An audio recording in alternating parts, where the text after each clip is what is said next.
Since we tied the knot, my husband, a real mama's boy, never lifted a finger around the house. When I mentioned I was heading out on a business trip, he freaked out, saying, "Who's gonna take care of me?" After a big blow-up, I left for my week-long trip. When I got back, there was a filled-out divorce form and a note for me. It said, "Sis, you ditch the housework. I'm heading back to my folks. Check out the divorce papers and think things over." Reading this, my blood boiled.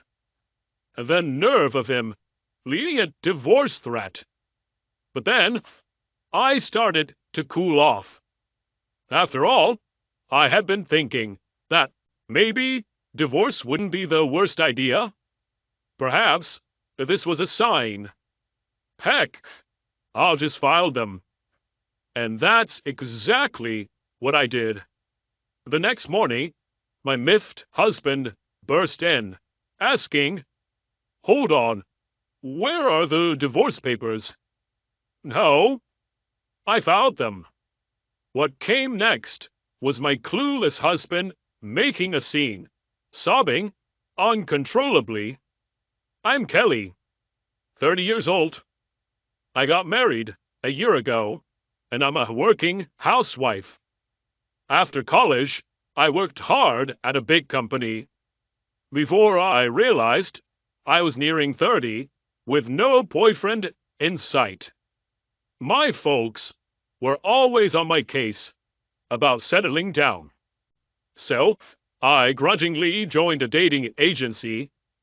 That's where I bumped into Ray, who'd later become my husband. Ray, a couple of years my junior, worked at a mid-sized firm. I was drawn to his soft-spoken nature, and after some dates, we got serious, thinking about the long haul. During our dating phase, he was the model boyfriend, always respecting my views. We never butted heads. So, when he proposed to me, I joyfully said yes. We were officially engaged. Visiting my folks, they reminded us, "Marriage is for keeps. Kelly, always be there for Ray. Ray, look after Kelly. Okay?" I acknowledged them, and Ray paid close attention. Then, we dropped by Ray's folks. His dad, Drew, greeted me warmly. "I've heard so much about you from my boy. It's great to finally meet you." His mom, Sally, poised yet reserved, questioned, "Ray, is this the one?" "Yup, Mommy. I want to marry her." I was a bit stunned. Did he just call her Mommy? Seriously? Ha! I imagined... Ha! I imagined someone younger. Maybe a tad more girly? Even though I was older and had short hair, I was stunned she'd be so blunt. Drew stepped in. "Enough with the comments. I'm sorry, Kelly." Sally held her tongue. Drew pressed on. "We're very happy about your marriage. But just know, huh? Ray's had it pretty easy living here. He might be a handful. Kelly, you sure about this?" "I've got my doubts." I responded, "I adore Ray's soft side. I know we'll have each other's backs."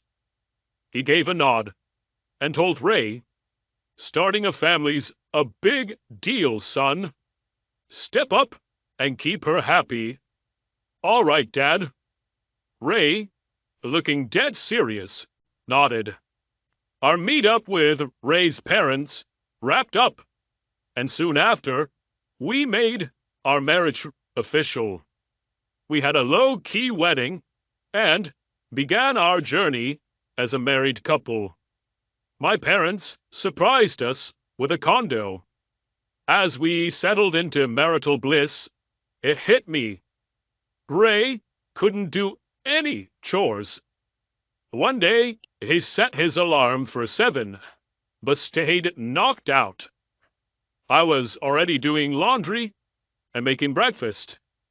No matter how much I tried waking him, he didn't budge.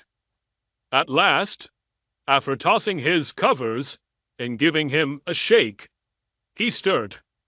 "Whoa! It's 7:30 already. Why didn't you get me up?" "I did. Your alarm was blaring too. Now, eat your breakfast." Wiping his eyes, he made his way to the dining table and began griping about the breakfast I made. "Hey, Kelly, this egg's too runny. Is that a big deal? I can't eat it unless it's well done. Do it over." He blurted this out while I was in the middle of hanging laundry. Holding back my frustration, I retorted, "Then don't eat." "Why would you say that? And this coffee's burning hot. Mommy always got the eggs and coffee spot on." All right. I quickly reheated the egg and chilled the coffee a bit. He happily wolfed it down, but without even clearing his plate, made a beeline for the restroom. But wait up. You know you should clean up after yourself. "Oh, I'm short on time." He excused himself, even though he made me remake his breakfast because he overslept. Annoyed, I stopped doing my makeup to tackle the dishes. As I was picking out my outfit, he summoned me. "Kelly, over here." "What now?" "I gotta head out too." "Help with my tie. I can't knot it." Standing there, with a tie just hanging, he looked helpless. "Seriously? You can't even do a tie? What do you do before we married?" "Mommy always did it." I exhaled, knotted his tie, and somehow we both left the house. That's just how it was. He never pitched in with any housework. It felt like I was juggling everything plus babysitting him. Every time something came up, it was always, "Mommy did it this way," or "With Mommy, it went like that."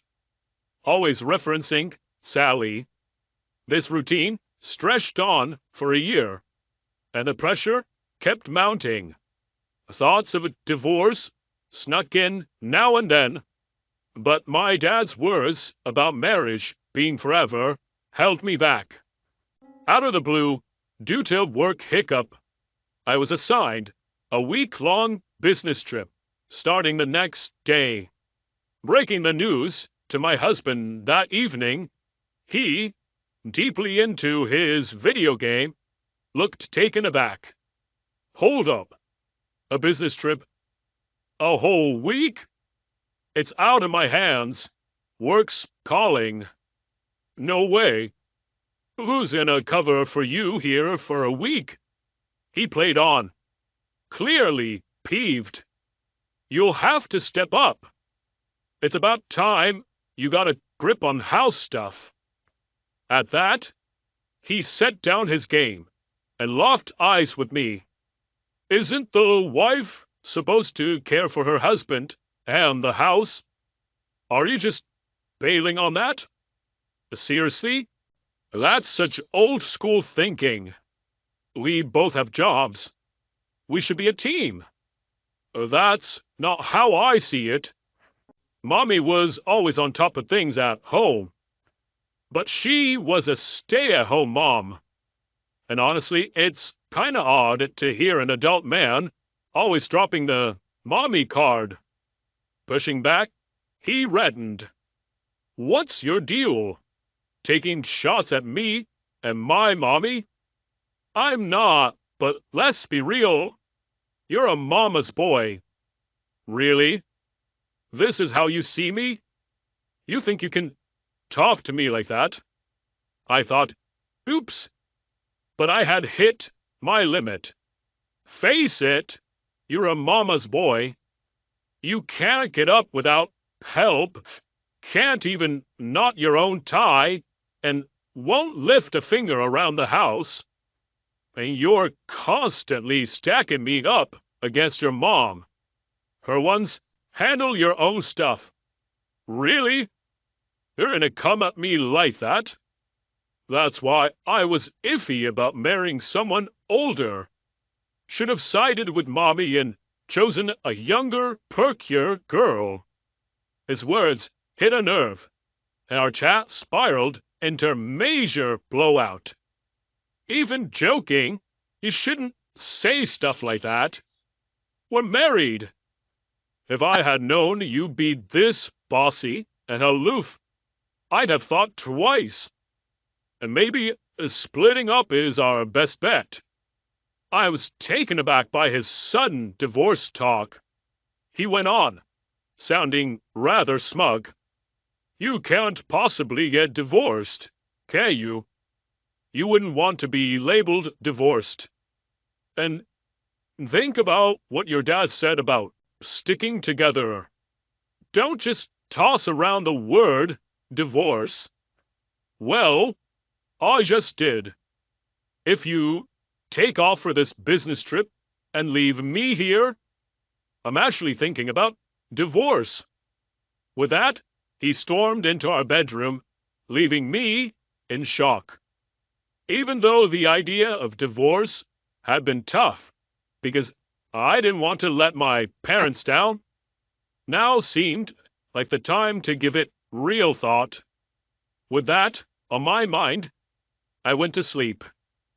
Bright and early the next day, I was up, prepping for my trip.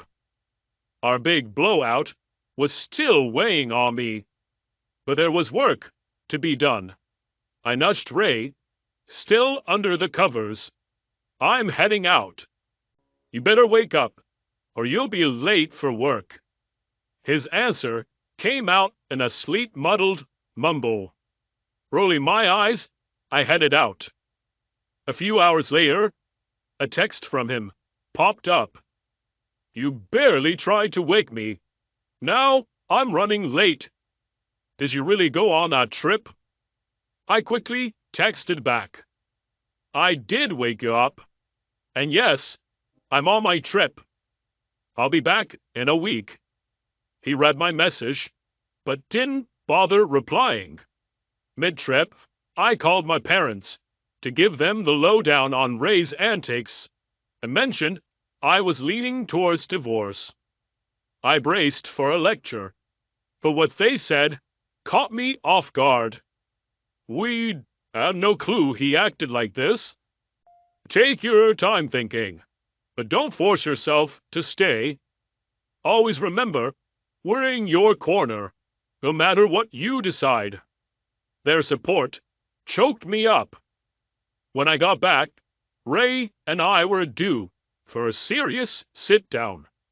If he didn't shape up, divorce was on the horizon. Thoughts swirling, I returned after my week away. Walking in late, I noticed Ray wasn't home yet. As I scanned the room, a signed divorce document and a note caught my eye. The note read, Since you ditched the housework, I'm heading back to my folks. Check out the divorce papers and think things over. Reading this, my blood boiled. The nerve of him, leaving a divorce threat. But then, I started to cool off. After all, I had been thinking that maybe divorce wouldn't be the worst idea. Perhaps this was a sign. Heck, I'll just file them. And that's exactly what I did.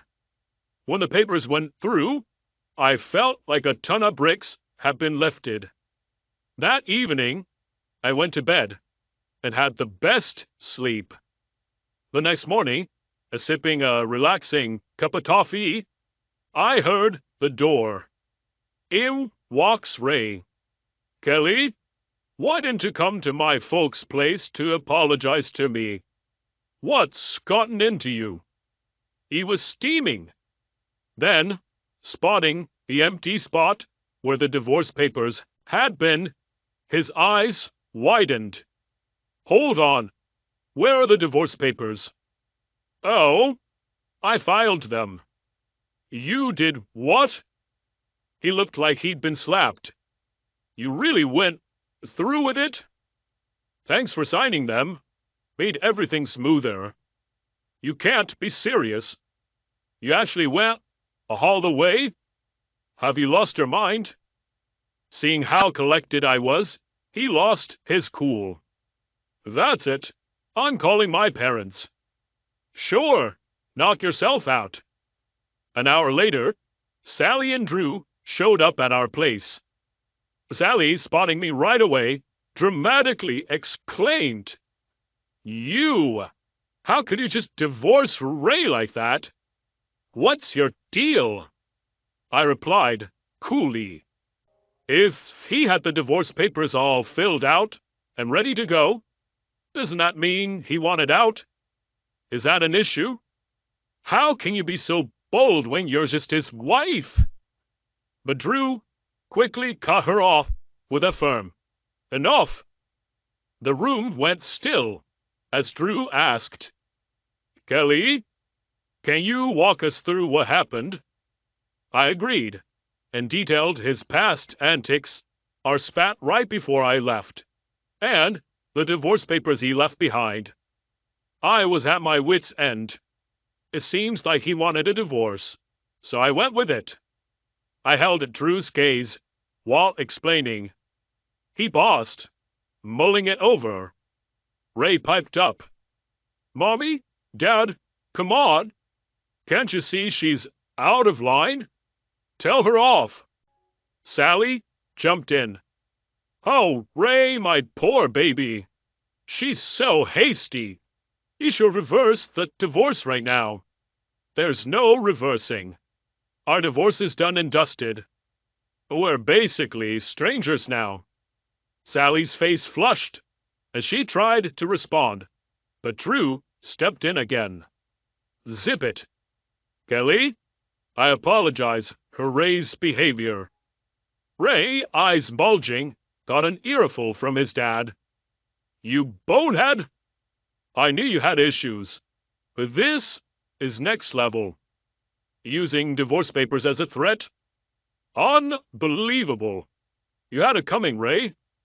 "Hold on." Sally tried to interject, but he kept going. "It's partly on you. You spoiled him. Watch out. If you keep this up, I might divorce you next." Sally was taken aback, muttering, Divorce?"